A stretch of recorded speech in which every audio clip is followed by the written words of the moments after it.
2021년 대통령 선거가 있던 해 대통령 후보 TV 토론회에 나온 한 후보가 이 손바닥에 한문으로 임금 왕자를 적어 나왔다가 카메라에 포착이 되어서 논란이 된 적이 있었습니다. 얼마나 대통령이 되고 싶었으면 손바닥에다가 왕자를 새기고 나왔을까 다 비판을 했지만 사실은 그 자리에 나온 다른 후보들도 다 왕이 되고 싶은 마음은 똑같았을 것입니다. 단지 차이는 어떤 사람은 사람이 볼 수 있는 손바닥에 적어 나왔지만 어떤 사람은 사람이 볼 수 없도록 자기 가슴에다 새겨 나온 사람도 있고 자기 뼈에다가 깊이 새기고 나온 사람도 있었을 것입니다. 대통령 후보로 나온 사람들만이 왕이 되기를 원하겠습니까? 모든 인생들은 지위 고하를 막론하고 자기 왕국을 세우고 그 속에서 왕노릇하기를 원합니다. 옛날 프러시아 제국의 프레드릭 대왕이 어느 날 시골길을 행차하게 되었습니다. 왕의 행차임에도 불구하고 다른 사람들은 다 왕 앞에 엎드리는데 한 노인이 왕을 보고도 엎드리지 않고 아무런 경의를 표하지 않는 것이었습니다. 자기를 몰라보는 이 노인이 누구인지 궁금해서 왕이 노인에게 말을 건넸습니다. 노인은 도대체 누구시오? 그 노인이 대답하기를 나는 왕이요. 그래서 다시 왕이 노인에게 물었습니다. 어느 나라 왕이시오? 그랬더니 노인이 대답하기를 나는 내 나라 왕이요. 그때서야 그 노인의 상태를 알아차린 대왕이 빙그레 웃으면서 그래 나라는 잘 돌아가고 있어 이렇게 대화를 나누었다는 일화가 있습니다. 창세 이래로 타락한 아담의 후손들의 한결같은 소망은 왕이 되는 것입니다. 창세기 3장에 보면 사탄이 뱀의 모양으로 하와를 찾아와서 어떻게 유혹했습니까? 선악과를 따먹으면 눈이 밝아져서 하나님과 같이 된다고 했어요. 그 말을 듣고 선악과를 바라보니 먹음직도 하고 보암직도 하고 지혜롭게 할 만큼 탐스럽게 보였어요. 그래서 그 열매를 따먹고 타락하게 된 것입니다. 선악과를 먹으면 눈이 밝아져서 하나님과 같이 된다고 하는 말은 내가 왕이 된다는 것입니다. 인간의 타락은 더 이상 하나님을 왕으로 모시지 않고 내가 왕이 되려고 하는 것에서부터 시작된 것입니다. 요즘 우리 교회에서는 매주 금요일 오전에 이예실 사모님이 쓰신 성경 읽어지네 이 교재로 성경 공부를 하고 있습니다. 성경 읽어지네에서는 성경 전체를 바라보는 중요한 관점 몇 가지를 먼저 소개하고 있는데 그 중에 한 가지가 성경은 누가 왕이냐를 다룬 왕싸움 이야기다. 그렇게 성경 전체를 바라봅니다. 성경은 누가 왕이냐 하는 것을 다룬 왕싸움 이야기다. 성경 읽어지네 교재 몇 군데를 제가 좀 읽어드리겠습니다. 여러분 한번 잘 들어보시기 바랍니다.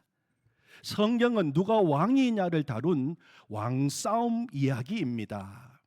누가 왕이냐? 창조주이신 하나님이 왕이냐? 아니면 인간 그 누군가 왕이냐를 다룬 것이 성경입니다.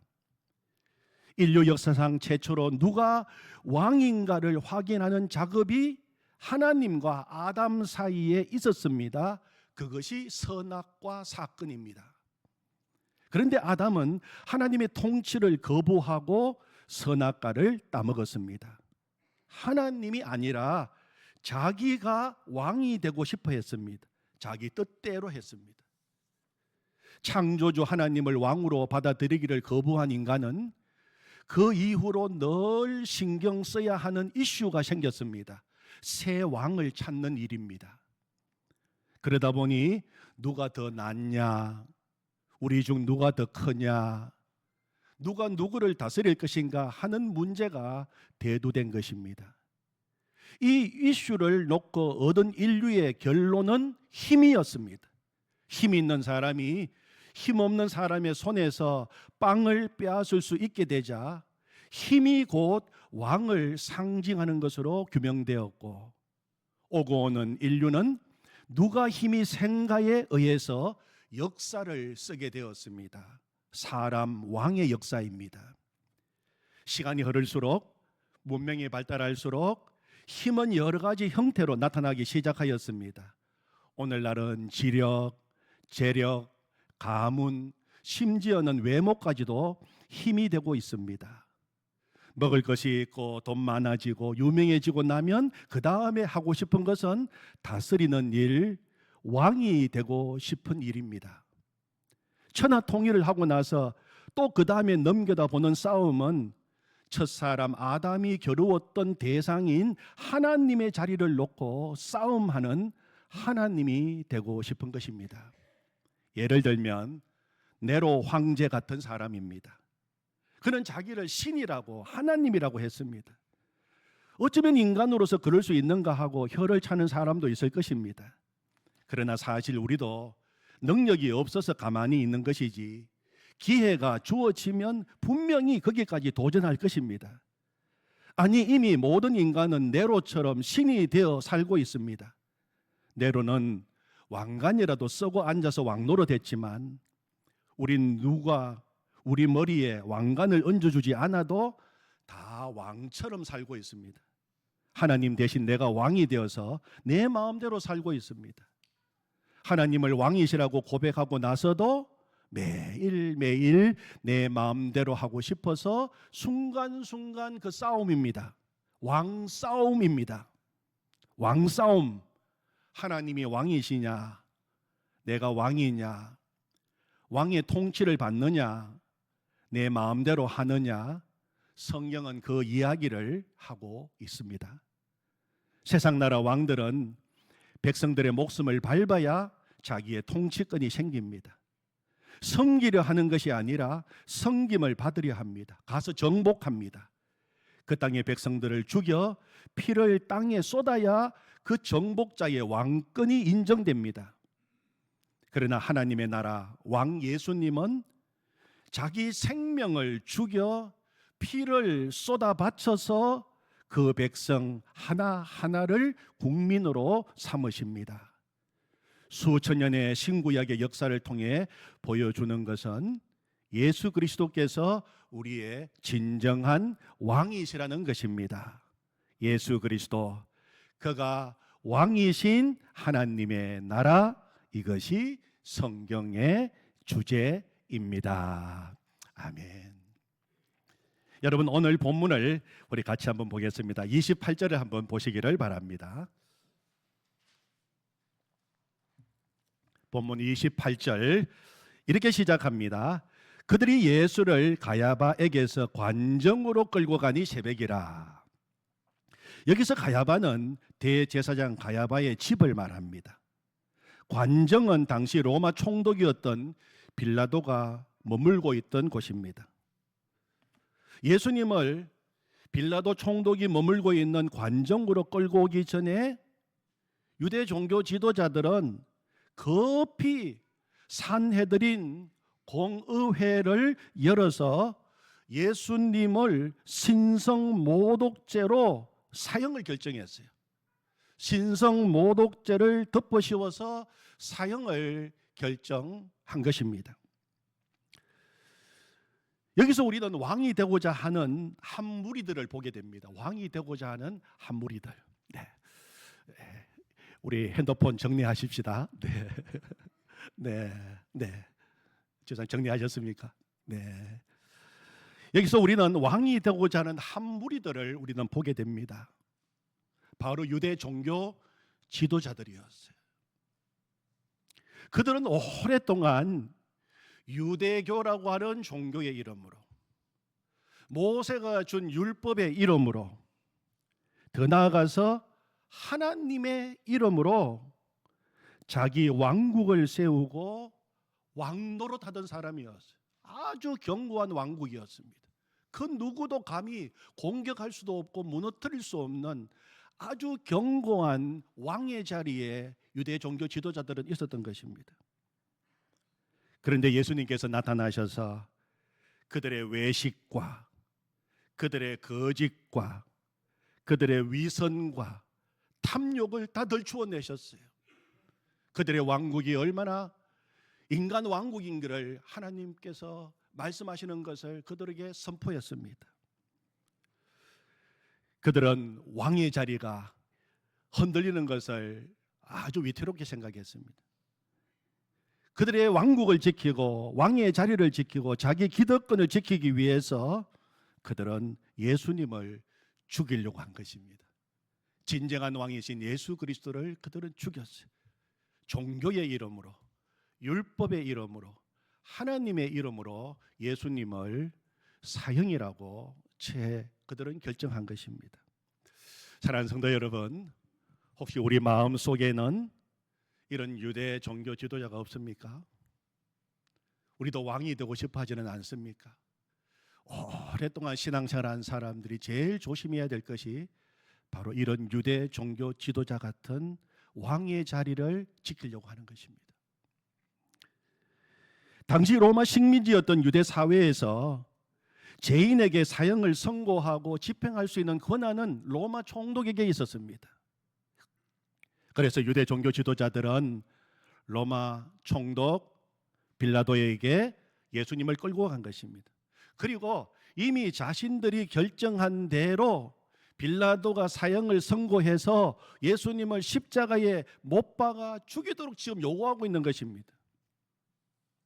그런데 유대 종교 지도자들이 그들의 뜻을 관철하고 예수님을 죽이기 위해서 로마 총독 앞에서 내세운 제목은 신성모독죄가 아니었어요. 자기들끼리 모였을 때에는 신성모독죄라고 예수님을 죽이려고 했지만 로마 총독 앞에서는 신성모독죄를 제기하지 않았습니다. 로마 황제의 반역했다는 것입니다. 스스로 유대인의 왕이 되려고 했다는 것입니다. 반란을 꾸몄다는 것입니다. 정치적인 제목, 유대인의 왕이 되려고 했다는 로마 반역죄를 들어서 지금 예수님을 고발하고 있는 것입니다. 그래서 빌라도는 예수님께 제일 먼저 물었던 질문이 33절입니다. 33절을 보시기 바랍니다. 이에 빌라도가 다시 관정에 들어가 예수를 불러 이르되 뭐라고 묻습니까? 네가 유대인의 왕이냐? 네가 유대인의 왕이냐? 지금 유대 종교 지도자들은 너를 황제 반역죄로 네가 왕이라고 해서 고발했는데 정말 저들의 말대로 네가 유대인의 왕이냐 물은 것입니다.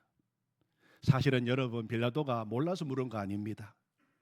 빌라도는 유대 산헤드린 공의회로부터 예수님을 넘겨받자마자 이 사건 뒤에 숨어있는 유대 종교 지도자들의 음모를 그는 이미 알았어요.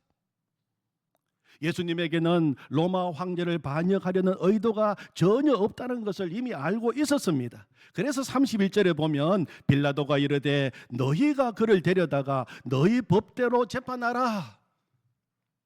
빌라도는 이 사건에 들어가기 싫었습니다. 이 사건을 맡기 싫었습니다. 책임을 그래서 다시 유대인들, 종교인들에게 넘긴 것입니다. 여러분, 우리는 여기에서 또 한 사람의 왕을 보게 됩니다. 자기 왕국을 굳게 세우고 자기 자리를 굳게 지키려고 하는 또 한 사람의 왕 빌라도를 보게 되는 것입니다. 그는 예수님이 죄 없는 것을 알았습니다. 38절에도 보면은 나는 그에게서 아무 죄도 찾지 못하였노라. 그는 얼마든지 예수를 석방할 수 있는 권한도 있고 그 자리에 있었습니다. 죄 없는 줄 알았다면 마땅히 예수님을 석방해야 되지 않겠습니까? 그러나 빌라도는 그렇게 하지 않았습니다. 왜 그렇게 했습니까? 밀란이 일어날까 봐 두려워서, 사람의 시선이 두려워서, 자기의 기득권을 빼앗길까 봐 두려워서. 그래서 그는 예수님이 죄 없는 줄 알고도 예수님을 결국은 넘긴 것입니다. 자기 왕국을 지키기 위해서입니다. 여러분, 이런 빌라도는 우리 마음속에 없습니까? 우리가 인생을 살아가면서 일을 하면서 우리의 모든 삶의 자리에서 내 왕국 무너질까 봐, 내 기득권 빼앗길까 봐, 나에게 불이익이 다가올까 봐 사람 눈치 보고 사람들 쳐다보면서 살아가고 있지 않습니까? 오늘 빌라도는 그를 데려다가 너희 법대로 재판하라, 책임을 다시 떠넘기려고 했습니다. 그런데 종교 지도자들은 뭐라고 빌라도에게 말합니까? 우리에게는 사람 죽이는 권한이 없나이다. 이 말 속에 유대 종교 지도자들의 흉계가 다 드러나고 있습니다. 이미 그들은 재판받기 위해서 온 거 아닙니다. 예수님 죽이려고 온 것입니다. 이미 결정해 놓은 일이요, 그렇게 해달라고 빌라도에게 요구하고 있는 것입니다. 그들은 신명기 21장 23절 말씀을 기억했을 것입니다. 나무에 달린 자는 하나님께 저주를 받았음이니라. 이 말씀을 근거로 그들의 견고한 왕국을 공격하고 그들의 자리를 무너뜨리려고 하는 저 예수의 죽음은 하나님의 저주를 받은 결과임을 온 백성들에게 증명하고 싶었던 것입니다. 그러나 오늘 말씀을 기록한 요한은 이것은 예수님께서 친히 말씀하신 것을 이루기 위함이다, 그렇게 기록해 놓았어요. 32절입니다. 이에 예수께서 자기가 어떠한 죽음으로 죽을 것을 가리켜 하신 말씀을 응하게 하려 함이로라. 이미 예수님께서는 내가 죽을 것이다, 그렇게 말씀하셨어요. 그리고 예수님께서는 어떻게 죽으실 것인지 죽음의 방법에 대해서도 여러 번 말씀하셨어요. 이는 예수께서 자기가 어떠한 죽음으로 죽을 것을 가리켜 하신 말씀을 응하게 하려 함이라.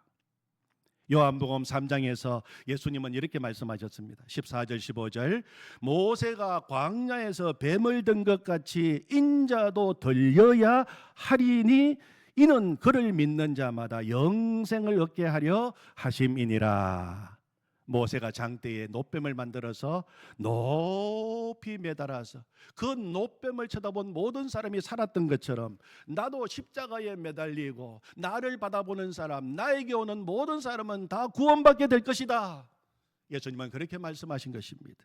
요한복음 12장 32절 33절에서는 내가 땅에서 들리면 모든 사람을 내게로 이끌겠노라 하시니 이렇게 말씀하신 것은 자기가 어떠한 죽음으로 죽을 것을 보이심이로라. 내가 십자가에 달려서 죽으면, 인자가 높이 들리면 모든 사람을 다 내게로 이끌겠노라. 예수님이 그렇게 말씀하셨어요. 마태복음 20장 18절 19절은 가장 분명하게 예수님은 자신이 어떻게 죽으실 것을 말씀하신 것입니다.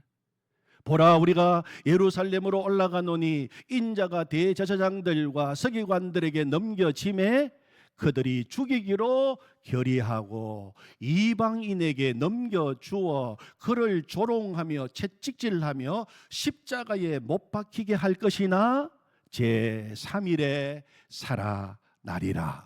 그렇게 말씀하셨어요. 주님이 말씀하신 대로 지금 그 일이 이루어지고 있다는 것입니다. 여러분, 예수님께서 십자가에 못 박혀 죽으신 것은 우연히 어쩌다가 유대 종교 지도자들의 계략에 의해서, 빌라도의 판결에 의해서 이루어진 일이 아니라는 것입니다. 이미 하나님께서 만세 전에 계획하신 일이요, 그 일을 예수님이 이 땅에 오셔서 이루신 것입니다. 예수님이 십자가에 달려 죽으신 것은 자신의 죄 때문에 저주받고 죽으신 것이 결코 아닙니다.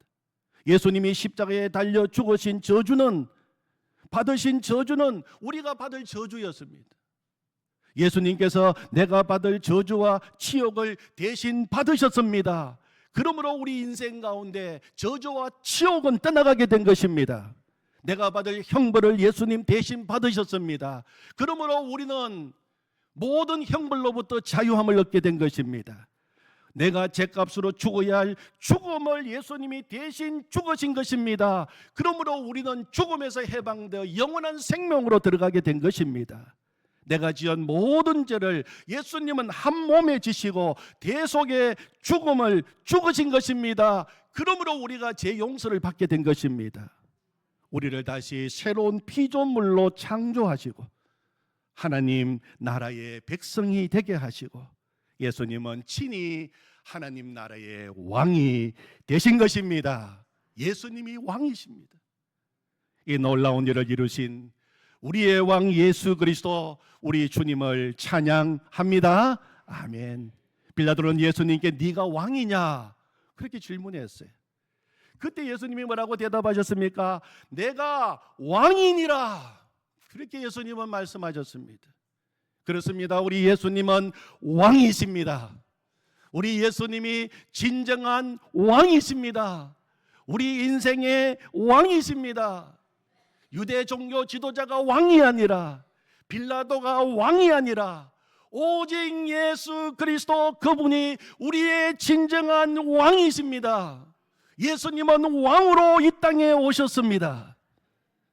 예수님이 다스리던 나라는 그러나 이 세상에 속한 나라가 아니었습니다. 36절에서 예수님은 예수님이 다스리시는 나라에 대하여 설명해 주셨습니다. 이 36절을 보시면 내 나라는 이 세상에 속한 것이 아니니라. 만일 내 나라가 이 세상에 속한 것이었더라면 내 종들이 싸워 나로 유대인들에게 넘겨지지 않게 하였으리라. 이제 내 나라는 여기에 속한 것이 아니니라. 예수님이 그렇게 말씀하셨어요. 예수님이 왕이 되신 나라는 하나님의 통치가 이루어지는 영적인 나라입니다. 예수님이 왕이 되신 나라는 폭력의 나라가 아니라 사랑의 나라입니다. 예수님이 왕 되신 나라는 우리 마음속에서 이루어지는 나라입니다. 예수님이 왕 되신 나라는 예수님을 믿어 제사함 받은 사람들이 백성이 될 수 있는 은혜의 나라입니다. 예수님이 왕 되신 나라는 진리 안에서 영원한 생명을 누리는 영생의 나라입니다. 우리가 그 나라의 백성이 된 것입니다. 예수님은 나는 진리에 대하여 정언하려고 세상에 온 진리의 왕이고, 진리에 속한 자는 내 음성을 듣는다고 말씀하셨어요. 이 말에 빌라도가 또 묻습니다. 진리가 무엇이냐? 여러분, 진리가 무엇입니까? 진리는 예수 그리스도이십니다. 예수님은 요한복음 14장 6절에서 말씀하셨습니다. 내가 곧 길이요 진리요 생명이니, 내가 진리니, 내가 생명이니, 나로 말미암지 않고는 아버지께로 올 자가 없느니라. 예수님은 진리이십니다. 진리이신 예수님은 십자가에서 죽으심으로 자기 백성을 영원한 생명으로 가는 길이 되어 주신 것입니다. 그리고 우리를 하나님의 백성이 되게 하시려고 우리의 왕이 되어 주신 것입니다. 갈라디아서 2장 20절 말씀에 내가 그리스도와 함께 십자가에 못 박혔나니 그런즉 이제는 내가 사는 것이 아니요 오직 내 안에 그리스도께서 사시는 것이라. 예수 그리스도께서 이제 왕이 되셔서 내 삶을 통치하시고 다스리시고 인도하시고 지키고 놀랍게 우리의 삶과 함께 하십니다. 고린도후서 4장 7절 말씀에 우리가 이 보배를 질그릇에 가졌으니 이는 심히 큰 능력은 하나님께 있고 우리에게 있지 아니함을 알게 하려 함이라.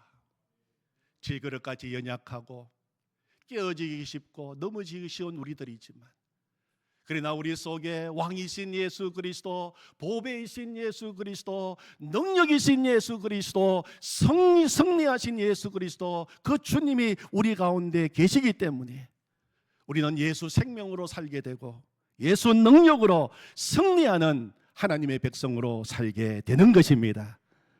예수님을 왕으로 모시고 사는 우리의 존재는 완전한 새로운 피조물로 변화된 것입니다. 여러분, 제가 한번 말씀을 드린 적인 에어포스 원 이야기 기억하십니까? 여러분, 에어포스 원 영화 이야기를 기억하십시오.